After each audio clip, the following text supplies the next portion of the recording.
Hello, Scorpio, and welcome to your Scorpio horoscope for the time of Sun in Capricorn. That is December 21st through January 20th, 2014 by Gaia blooming. This month, Scorpio, you are working on your third house, and I'll get into that in just a second. Wanted to run a few dates by you first. We have a new moon, the winter solstice, and Uranus direct, as well as the Sun moving into Capricorn, all on December 21st. What a day.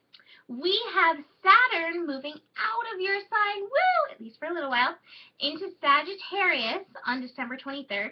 We have Venus moving into Aquarius on January 3rd.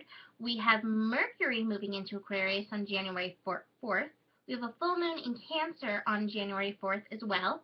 Mars going into Pisces on January 12th, and then we have Mercury entering its shadow period, the time before retrograde, on January 5th. So, recognize the shiftiness of those dates. And this month, while the Sun is in Capricorn, Scorpio, you are working on your third house. And the third house is the house of the mind. It is the house of communication. And so, it's so interesting with Saturn coming out of your sign. Saturn's going to be moving out of the house of your I am, your first house, and into your house of value. And so it's going to be shifting your value. And I think, Scorpio, that with what you just experienced with Saturn going through your sign and now working through your value, it's actually a really great time for you to come out of the dark and share with us your experiences that you've gone through over these 2.5 years of having Saturn go through your sign. You have so much to share. You have gone through so much, in the depths of your soul, so much shifting, and now it's time to communicate it, to share how it shifted your mind, because it definitely did more than just shifting, the root chakra area. I think Saturn in Scorpio was really shook up our root chakras, but as well, that energy goes all the way through, and so it's time to communicate it. I think it's also time with those shifts that you've done. Capricorn is a sign that's about our structure, and it's about our legacy and our career and our purpose. So how has this shifted your purpose?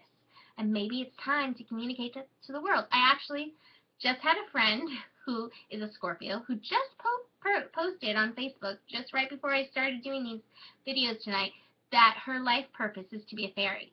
So I appreciate her communicating that, and that was perfect timing. So it's time to get in order with your mind. And it may be time to start working with your mind. Okay, I've been through all these changes. Maybe I need to get, clear in my mind. What is my purpose? Has it shifted? Has my life trajectory shifted at all? Because I think Saturn, it changes things quite a bit. So get clear in there. I actually pulled a card for you, which is funny, and I really like this because the third house is about Gemini. So there is an aspect of balance with it. So just as it's about communicating, it's also about listening. And the card I pulled is silence. And this is the moon card. This is the Osho deck, the moon card.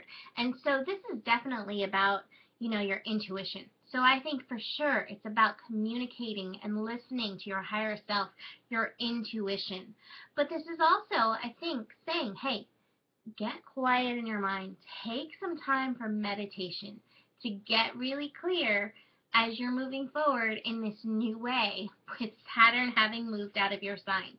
And, like I said, going into this Capricorn aspect of structure and purpose, and working on with Saturn now in your second house, working on your value as you step forward in a new way. Just as much as you communicate, which I think is very important during this time. Also, take time for that connecting in. Take time for your intuition. Take time for that silence, just to help you be still, so that you can move forward being the best that you can be. So that is it for you this month, Scorpio. For more information, check out the daily horoscopes. Namaste.